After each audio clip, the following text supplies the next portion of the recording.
পশ্চিমবাংলায় একটা প্যান্টকে 3বার সেলাই করে পরে এরকম যুবকের সংখ্যা কিন্তু অনেক, ক্রোড়স।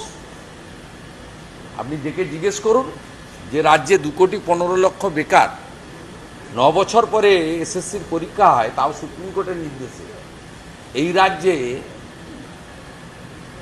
এই রাজ্যে মানুষ পরিবর্তন চায় এবং পরিবর্তনটা বিজেপির হাত ধরেই চায়, কারণ বিজেপি একমাত্র বিশ্বাসযোগ্য বিকল্প।